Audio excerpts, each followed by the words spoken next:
Yo, what's going on, friends? Today's video is going to be on the Helltooth Gargantuan pushing build for patch 2.4.1. Now this is going to be one of the best solo builds, if not the best solo build. On the PTR, I believe the highest clear was a 95, and it has the potential to push even higher than that. Gargantuan Humongoid is going to be your main source of damage. You summon a Gargantuan zombie to fight for you. Gargantuan cleaves multiple enemies for 585% of your weapon damage as cold. And then you're going to be wearing the short man's finger, which we'll get into during the gear portion of the video, to have 3 smaller Gargantuans, each more powerful than before. And pets now also proc area damage, so between the cleave from the Gargantuan and the area damage, it gives you massive AoE clear potential, along with very good single target damage. Next up, let's talk about what the Helltooth set does. So the 2 set reads enemies hit by your primary skills, and then in this particular build, zombie dogs, gargantuan, wall of death, and piranhas are afflicted by necrosis, becoming slowed, taking 1500% weapon damage every second, and taking 20% increased damage from all sources for 10 seconds. The 4 set, after applying necrosis to an enemy, you take 60% reduced damage for 10 seconds. And then the 6 set reads, after casting Wall of Death, gain 1400% increased damage to the following abilities. And in this build, again, it's going to be Zombie Dogs, Gargantuan, Piranhas, and Wall of Death. Now really, the Dogs, Wall of Death, and Piranhas really don't do much damage in this build. The damage is really all coming from those 3 Gargantuans with the short man's finger. That brings us right into the abilities. So first off, we have Wall of Death, communing with spirits.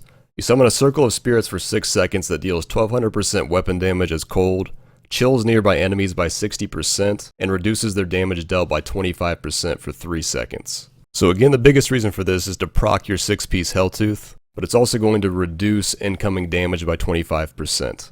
Next up, Gargantuan Humongoid, as we've already discussed. This is going to be your main damage dealing ability. And with the changes to the Enforcer gem, reducing incoming damage to pets by 90%, you don't have to worry about these dying really hardly at all anymore. Maybe if you were to push extremely high, there's a chance for them to die, but even up into the 90s on the PTR, I didn't see them dying at all. A trick to keep in mind is that when you've grouped everything up with Paranado, to recast them right on top of the mobs. That way you're taking full advantage of their cleave ability and your area damage on gear. Piranha's Paranado. Enemies affected by piranhas will take 15% increased damage, but you're also able to pull mobs in, grouping them together, and this is really the MVP of the build, getting those mobs really tightly grouped so that you can take advantage again of all of the area damage from the Gargantuans. Spirit Walk Jaunt, this is going to give you 3 seconds of invulnerability. The higher you push, the more important that extra second of Spirit Walk is. Now if you're running some lower level content, say you're just doing 65s or 70s, when you already have good gear, maybe for gem ups and stuff like that, Spirit Walk Severance is also a great choice. Soul Harvest Languish. Now with the Sacred Harvester Ceremonial Knife, this is going to stack up to 10 times. Each stack is going to give you 3% intelligence. You're also going to get 10% armor per stack, as well as whenever you harvest an enemy, you're going to slow their movement speed by 80% for 5 seconds. This paired with the Lacumbra's Bracers will also give you some damage mitigation. This is extremely important for survivability the higher you push. Summon Zombie Dogs Leeching Beasts. So these are the zombie dogs that heal you for 100% of your life on hit with every attack. So it's very important to get all the life on hit you can, mainly from your Paragon, and then you're going to see a lot of people rolling life on hit on your weapon as well. And this just gives you absolutely insane sustainability, which is a very important 85 plus.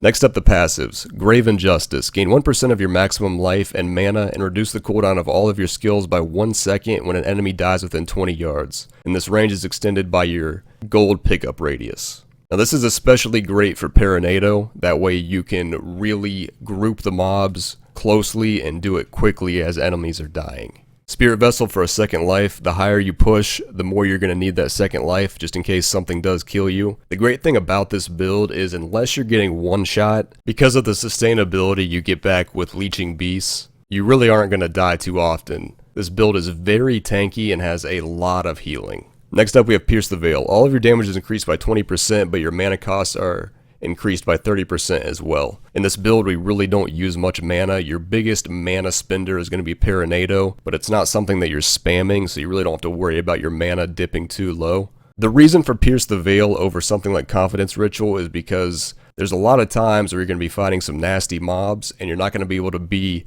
within that 20-yard radius for Confidence Ritual. It is a better damage passive, but Pierce the Veil allows you to stand very far away while your pets tank mobs and deal damage, and you're kind of, in a safety zone away from them. Now, this is not to say that Confidence Ritual is not a good option. In fact, it is a better option damage-wise, but for most rifts, Pierce the Veil is going to be a little bit easier to use. Confidence Ritual is going to net you more damage, and so if you do fish for that really good rift with easy mob types, it's going to outperform Pierce the Veil. And then we've got Midnight Feast. The damage of your zombie dogs, the Gargantuan, is increased by 50%, and then you get one additional zombie dog. So pretty self-explanatory there. An extra dog is nice, and then just a really big damage increase for your Gargantuans. Next up, let's talk about the items. For your weapon, it's going to be the Sacred Harvester. This allows Soul Harvest to stack up to 10 times, which is going to give you more damage, because it's more intelligence. It's going to give you more armor. It's going to give you more damage reduction from the Lacumbra Bracers. All around, just an amazing, amazing weapon, and it's really one of the best weapons for most builds in the game for Witch Doctor these days. Mine isn't rolled ideally. Ideal stats are going to be life on hit for your zombie dogs to get more life back with those whenever they hit things. And then also you're going to want to have area damage. Potentially you could roll weapon damage here or even attack speed as well, since attack speed buffs the damage of your pets. For the offhand, it's going to be the Henry's Perquisition. The first time an enemy deals damage to you, it reduces the damage and then charms them. And this is just especially fantastic for when you're kind of running through the rift, trying to find a spot to set up to start dealing damage, to make sure that you're not getting one-shot by things. Stats-wise, you're going to want to look out for crit chance, area damage, and Gargantuan damage. Potentially, if you feel like you don't have enough life in the build, you could roll Gargantuan damage or area damage to Vitality. For the belt slot, it's going to be the Witching Hour with Intelligence, Vitality, Attack Speed, which yet again buffs the damage of your pets, and then crit damage. Our first ring slot's going to be the Short Man's Finger, which gives you 3 smaller, more powerful Gargantuans. And again, the Gargantuan is your main source of damage, so this ring is absolutely mandatory to the build. The other ring is the Compass Rose, one half of the Endless Walk set. While moving, damage taken is reduced by up to 50%, and then while standing still, damage dealt is increased by up to 100%. It's a very versatile set, allowing you to take less damage when needed and while you're moving through the rifts, and then it's really important to try to stand still as much as possible once you've picked a spot to really start DPSing. As far as stat priorities on your rings, you always want to have a socket for legendary gems. Crit damage, crit chance, and area damage are all great stats. That brings us to the Traveler's Pledge, the other part of the Endless Walk set. Stats-wise, again, always prioritize a socket for your legendary gem. Crit chance, crit damage, and then cold damage since your Gargantuans are cold. Now, getting those exact stats can be relatively difficult, so getting intelligence over the cold damage on your Traveler's Pledge is totally acceptable. Next, the Mask of Jerem. Pets deal up to 100% increased damage, so just a really big damage buff to your Gargantuans, and it's going to buff the damage of your zombie dogs as well, which isn't really all that relevant, but they will do more damage. Now, one thing you can do, it's possible to cube the Mask of Jerem and wear Taskers on your character, but I wouldn't recommend it. It's much easier to get the desired stats you're looking for on Helltooth gloves opposed to the Taskers, so that's why we cube the Taskers and then wear the Mask of Jerem on our character. Next, the desired stats on each Helltooth piece. For the shoulders, you want Intelligence, Vitality, Gargantuan damage, and area damage. For the gloves, you're looking for Intelligence, Crit Chance, Crit damage, and area damage. For the Helltooth chest piece, you want Intelligence, Vitality, Gargantuan damage, and 3 sockets. For the Helltooth pants, 2 sockets and defensive stats. And then also for the boots, you want defensive stats. As for the Kanai's Q powers, for the weapon slot we have the Furnace, increasing damage against elites by 50%. For the armor slot, Tasker and Theos, increases attack speed of your pets by 50%. And for the jewelry slot we have the Ring of Royal Grandeur, reduces the number of items needed for set bonuses by 1. So that allows us to wear just 5 pieces of Helltooth on our character, getting that 6-piece bonus through the Kanai's Cube. Next up, we have the legendary gems. First off, the Enforcer. Now, the changes to Enforcer are one of the biggest buffs to pet witch doctors in this patch. The first effect, increase the damage of your pets by a percentage. In patch 2.4.1, they've made this a multiplicative damage increase, meaning it no longer stacks additively with Mask of Jerem or elemental damage on gear, making it a gigantic buff in damage. And then the secondary effect, your pets take 90% less damage. The second gem is Bane of the Trapped. Increase damage against enemies under the effects of control impairing effects by a percentage. In this build, Necrosis will proc this as well as Wall of Death. And then we've got the Bane of the Stricken. So the biggest reason for this is the secondary effect. Gain 25% increased damage against bosses and Rift Guardians. That alone makes it worthwhile in the build. The first effect, you're not going to be proccing it a lot. Pets do not proc the first effect. But with that said, you can still stack it up with things like Paranado on single targets. Next up, the Paragon points. Get as much movement speed as you need in core and then max out intelligence. For offense, crit chance and crit damage, then attack speed, and then cooldown reduction. For defense, armor percentage, life percentage, all resist, and then life regen. And then for utility, area damage and life on hit are both very important. I would go area damage first, and then the life on hit for your dogs to give you more life back when they hit. And then I suppose resource cost reduction, and then gold find. Lastly, let's talk about my follower setup.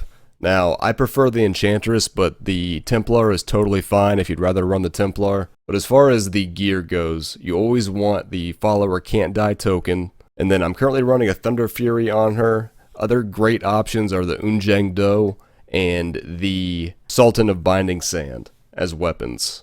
As far as the jewelry goes, on the amulet, the S of Johan, it allows her to periodically pull enemies in, and again, like we've discussed quite a bit, getting the mobs as close together as possible for the Gargantuan's cleaves and area damage is pretty mandatory. And then we've got the Oculus Ring, a chance to create an area of focus power on killing a monster, and then while you're standing in that area, you get an increased damage. And they've actually changed it in patch 2.4.1 that this can now proc off of your own kills, not just the follower. And then we got the Word Ward. Lightning damage has a 27% chance to stun for 1.5 seconds, which the Thunder Fury is dealing lightning damage. In this gameplay video, my Enchantress was wearing the Unjang Do, but I think I prefer the Thunder Fury, although they're both very good. Whichever one you prefer, just run that. As far as her abilities go, in the first slot, we've got Charm. Charm's an enemy to fight for you for 8 seconds. The second one would be Powered Armor. Buff you and the Enchantress, increasing armor by 3% and slowing melee attackers by 60% for 1 second. And then Erosion conjures a pool of energy that deals 330% weapon damage as arcane over 5 seconds. But the big deal here is affected enemies will also take 3% increased damage. And then for the last slot, I prefer Mass Control. Basically, it allows her to hex enemies in an area into chickens for 5 seconds. You could also go with Focus Mind. Gives a 40-yard aura that increases attack speed for you and the Enchantress by 3%. You get a little bit extra damage increase because, again, pets do get increased damage off of attack speed. So that's going to about wrap it up, guys. This is going to be one of the main solo pushing specs for Witch Doctor in patch 2.4.1, and it's much more enjoyable to play in this patch, mainly because you don't see your Gargantuans dying constantly anymore because of the changes to Enforcer, keeping them alive, and also monsters just deal less damage in 70 plus greater rifts now. So I hope you enjoyed the video. I went with a little bit of a different format this time. And let me know in the comments below if you enjoyed the format and you think I should keep it for future videos. But thank you guys very much for watching, and I will see you next time.